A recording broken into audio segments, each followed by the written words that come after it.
I'm Colby Kopp, and I'm chatting with Staxx. You already know, man. Check this out. Check this interview I did with Kobe out.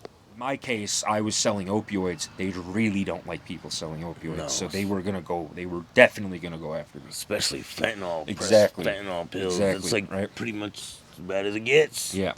So remember, we put on the paid ad listing. I go to bed. I wake up.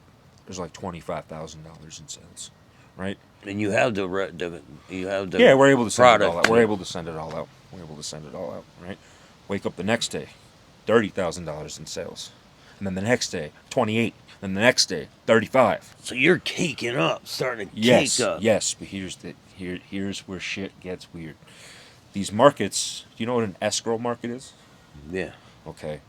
So for the listeners that don't know what that is, the website holds the money, my money, until somebody, the consumer, gets their product, opens it up, sees it's there, sees it's valid, and then releases my money. It's kind of like what they do with Facebook, a marketplace. When you sell something, you send it in the mail. When the person gets it, they verify it's all good. Then they let the money go. That exact same process. That exact same process. Now you're thinking, well, won't the buyers always try to scam the vendors? Of course, you're going to have people, but You can tell though, because they Yeah. order a lot, right? exactly. There's ways for me as a vendor to tell, but for every one dude that tries to scam me, because believe me, they tried to scam All right, me. so dude, there's say, like 15. say I'm a guy. Yeah. I order 1,000 pills. Yeah.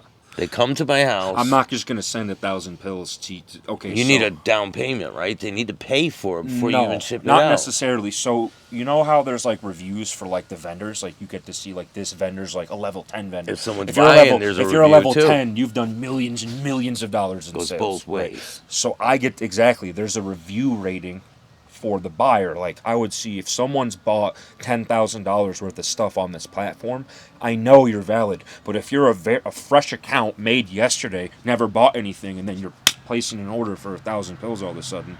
Do you see the person's whole track record of what they Yes, bought? I see everything they bought. Yes. So the police can see what everything they bought. If they too. have a vendor account and that person's ordering from them, then yeah, but that's not really. The But police can don't the police really. see everything you're doing? No. Only if they seize the website. But in that case, they didn't seize the website. In three, Basically, they got you through informants. they got me through undercovers and informants and forensic accounting. That's how they got me.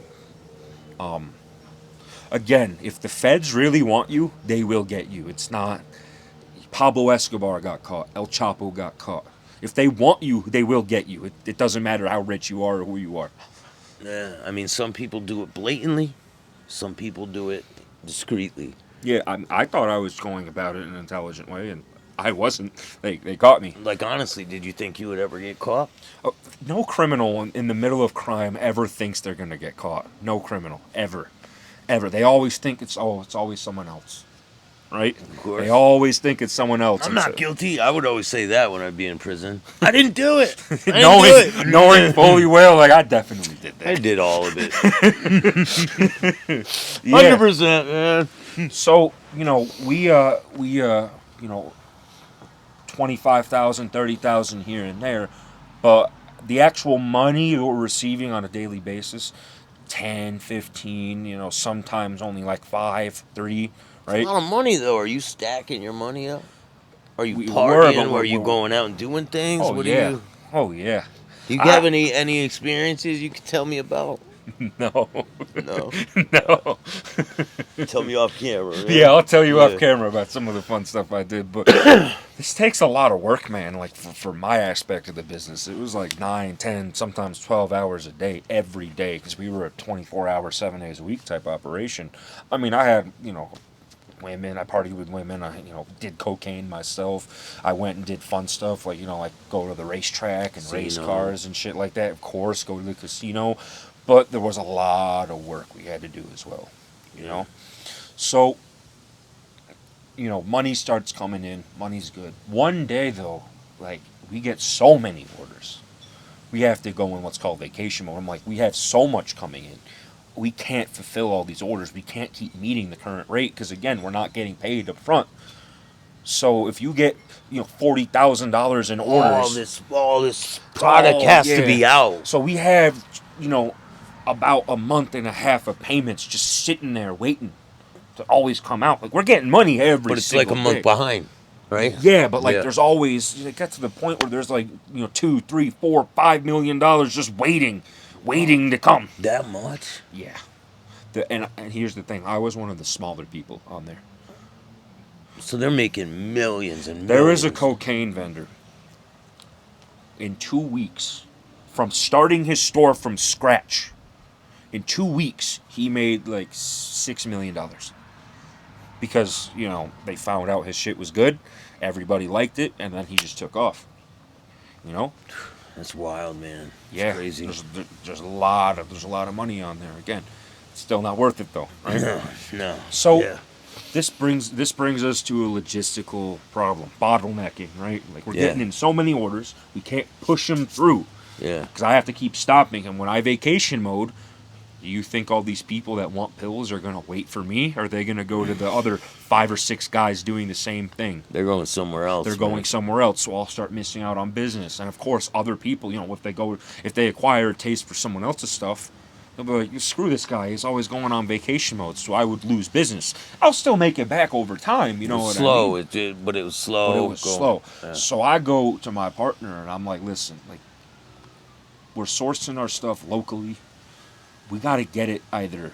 We got to make the pills. Outsource it. Or we got to get the pills. We got to make the pills cheaper or make a lot more of them. Right? There's only 2 ways, right? So he's like, okay. Save up about $50,000. Set it aside, which would take, let's say 3-4 days, right? Set that aside. And then get your car ready. We're going to go on a road trip. I'm like, okay, I do what I do. $50,000 ready. Get together. We go out to meet a fucking serious guy. A fucking serious guy who could help us with our problem. Now, the day I go to meet this dude, right, the plan was to also get out of this business as well. Because we were going to just start buying. Because remember how I just told you about a cocaine vendor that made all that money? Yeah. Well, why are we selling this product that's has a high risk, right? When we could be selling cocaine, making way more money, and not potentially killing people, right? Yeah. There's just tremendous upside. Well, when we go to meet the dude who could get us whatever we want, Empire Market exit scams. So remember how I said, let's say you're buying an ounce of weed from me. I'm an online vendor, right? So this is your money, right? And this is the market, right? So boom, you put it in the market. They hold it, right? I send you your weed in the mail. Yeah. You go on the computer, and I'm supposed to then get the money, right? Mm-hmm. There's nothing stopping this website from just taking all the money. Yeah. There's absolutely nothing stopping them from doing that. And they did that, and they took about $40 million. From people? From everybody on there. All the people You on can there. do that now. You can go in there and do a robbery scheme and just get everyone's money. If you're controlling the website. Yeah, you make a website and you just... That's easier said than done. Very few people have the technical skills or the balls to set up a darknet market. Yeah, but I'm sure it's been done, right? It's been done many, many times. I know quite a few people who have been scammed, some pretty clever scams. They were fucking good, man. They mimicked fucking numbers for banks and all kinds of shit, and they had him sign over his whole account.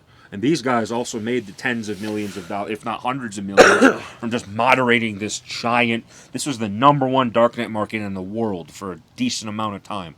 So imagine how much money they made from that, right? So as I'm literally meeting the dude, right, our plan is to he becomes a partner, we start selling cocaine, He thinks it's all bullshit because he can't see anything, right?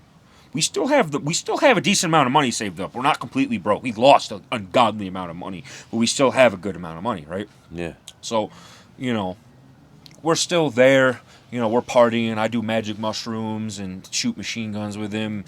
We're doing cocaine and every night drinking a bottle of tequila each every single night. We're having a good damn time, right? Yeah. But eventually, ultimately he was like, well, okay, I think this stuff is bullshit because I can't see it. I'm not gonna put, my own product into this, right? But if you want to pay for something, give me the money. I'll still sell something to you at a great price, right? So we needed a different supplier for our plan was let's just go start another market on another market. And now we have an amazing connect for the active ingredient, fentanyl, right?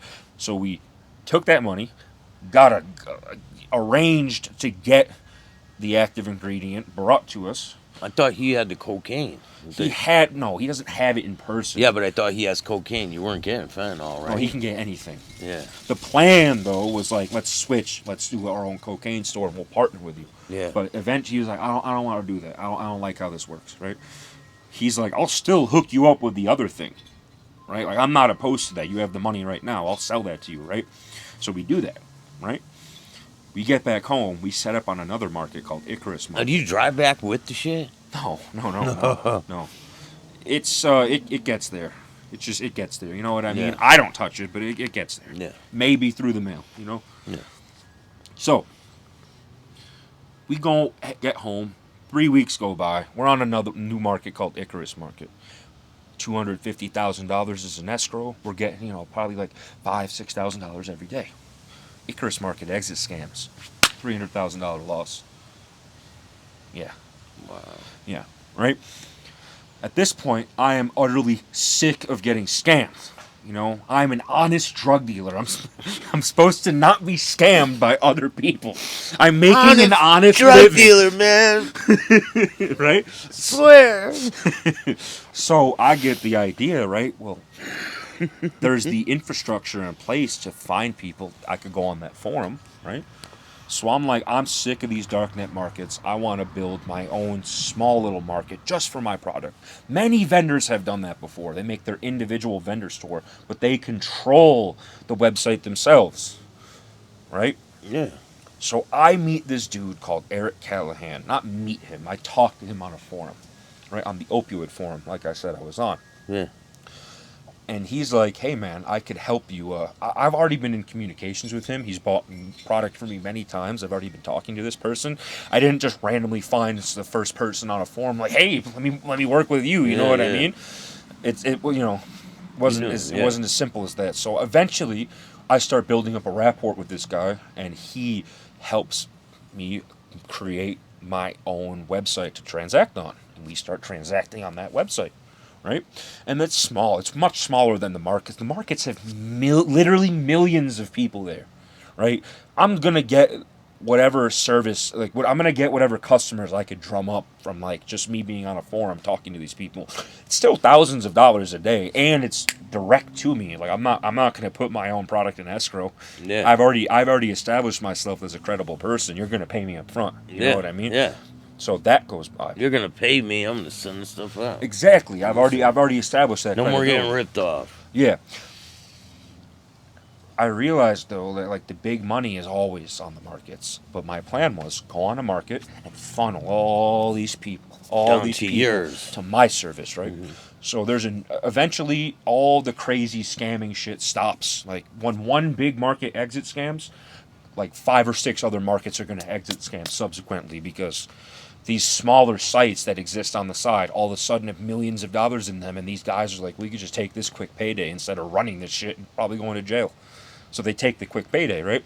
Yeah. After a period of, I think, about 4 months, it dies down, and there's this thing called White House Market, this market. It's been around, but it's established itself as we're not going to exit scam. We've slowly been building up our customer base, right? So I go and I talk to the admins, and I'm like, hey, give me a free account. I want to start going. They're like, great. So I'm on there for 2 days. I put a link to my website in my bio, right? Yeah. And I also, in every single message, when someone buys stuff from me, I'm telling them, hey, you could get a 25% permanent discount going to here. They find out I'm doing that, and they're like, yeah, nice try, and they ban me. Oh, they did? They ban me. Right? Yeah. Luckily, there was another market that I could have go on called Dark Market. It wasn't as big as White House. White House had 2 million people on it. Dark Market, I think, at its apex had like 500,000. That's still 500,000 people. 300,000 of which are in the United States, right? Crazy. So I'm still on dark market and I'm selling, right? But I don't have the thunder that I had before. By this time, there's new competitors. I've been off the markets for a decent amount of time, so I'm not as competitive to the new kids on the block, and they were kicking my ass. Yeah. I'm still making like $5, 10, maybe even $15,000 in some days, but that's not 40, 30, 40, 50. That's different, right? Yeah. Eventually, dark market gets seized by the German authorities. So I'm like, oh no, this is very, very bad for someone like me. Luckily, upon reviewing my court documents, they actually weren't able to get much from seizing dark market on me because they gave me a free profile to go on there. I didn't buy a profile, right? Oh, so they weren't able to trace. They weren't able to do tracing because I was just given a profile for free, right? if you would have bought it, it would have been different. It would have been different. They would have been able to use that to trace this here, because they have the back end of the website. They're able to see things that like only the admin was able to see, right? Yeah. So after that, I'm like, listen, we're good. My business partner is like, we had a good run. I'm gonna go start a construction company. Feel free to do whatever you want. You can come work with me if you want. I'm like, I appreciate that, but I want to go my own way. We split amicably. I have no complaints. My business partner treated me incredibly well. He schooled me on the game.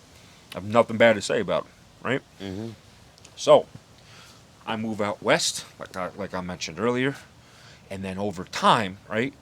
My mom opens up a no, not I don't move at west at first. I move home for a brief period, right? And then I move out west. And then over time, right, while I was living at my mom's house, there's this letter that FedEx keeps trying to deliver. But you have to sign for it. My mom's like, what is this? I don't know what this is. Why? So one day I actually signed for it because I'm like, this has been like 7 different times FedEx has tried to deliver this. And every single time, right, that they try to sign for, someone's paying every single time to get FedEx to come back to try to get me to sign. So I'm like, someone really wants my attention if they're paying 7 times. Yeah. Right? Yeah. I open it up. It's a document of federal wiretap seizure information, and it says, according to this law, and this law, we were tapping this device because we suspect you of violating this law, and this law, and we were watching you from this date to this date. And then the cherry on top, at the very end of it, there was a business card of a special agent of the FBI, who is a part of the DarkWeb opioid division out of Washington D.C. It said, call me if you want. So me being a rational person, I burn the letter and then move out west. Being perfectly rational, right? So you didn't call him. You're like, hell no. I'm like, I'm going to pretend this doesn't exist. Because, hey, I've heard about people that have gotten those exact same letters before, and then they just stop doing what they're doing, and then nothing happens. I've heard of that numerous times. I'm sure it has happened. Yeah. But in this case, the FBI wanted me. They wanted me because I was on the dark web, right? They wanted me, right? So some more time goes by, and then eventually I am able to figure out I have a warrant for my arrest. And then, I facilitate my self-surrender. I get locked up for a little bit, right? Only like 3 days until I have my bond hearing. Get a normal job. I, go out, make all my court appearances. I finally have my sentencing. You're terrified. When was the sentencing? You're terrified. When was that? April 18th, 2023. Just happened, right? Just happened, right? So I go to my day of sentencing. I'm like breaking out in hives and everything, and my lawyer's like, just relax, right? We go in. You don't know how much time you're gonna get at that time? 5 to 40 years.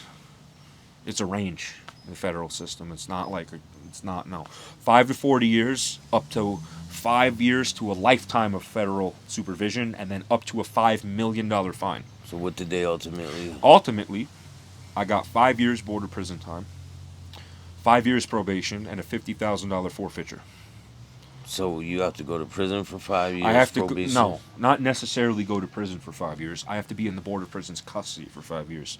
So that could be a combination of prison. I'm gonna go to prison, but not for all 5 years. No, I'm gonna go to prison. Could be parole, It halfway could be house, there whatever. parole. I don't think parole They exists. don't have in the federal parole. system. Yeah, they don't But have it could parole. be prison, like actually in jail, like in a prison. It could be home confinement with conditions like you're allowed to work, but you need to be back by 9 o'clock every day, and if you're not, that's considered a violation. We'll come arrest you and put you in jail. Or halfway house, right? It's board or prison custody. It doesn't necessarily mean you have to be in jail for that. I'm probably going to spend, my lawyer was like probably 1.5 years actually in prison because you got the drug program. Non-violent drug offense. Yeah, and you qualify for the CARES Act and the First Step Act and all that. So there's ways that we could chip your time away, right? 5 years probation, right? The only way I can make my probation go away faster, obviously, I'm still out on bond. My bond got continued. In the federal system, you can continue your bond up until the day you have to actually go to prison. That's what I was afforded in my case. I was lucky. Normally, they just arrest you the day of sentencing. Yeah. But I've had stays of it's called a stay of execution when you get sentenced and then you turn yourself in. Okay. In between that little period of time, the grace period is called a stay of execution. Well, I get that. Fun times. Fun times, right? Yeah, a little man. bit of time to get my life in order before I have to go. You have a chance to really turn your life around, and you have a chance. It's a new beginning, man. Don't look at it like it's the end. It's not the end. It's not the end. I have to pick myself up. I made a mistake, but ultimately, I'm not going to sit down and just let myself be a victim of my circumstances. My own decisions got me into this mess. My own decisions can get me out of it. And exactly. Don't listen to what these people on the internet and TV tells you what to do in prison because it's all bull. You don't go hit the biggest guy. No, that's a great way to get It's all situational, man. It's all situational. Yeah. You're pretty smart, dude. You'll be able to mind your business. Be respectful. Exactly. And anyone can make it through, man.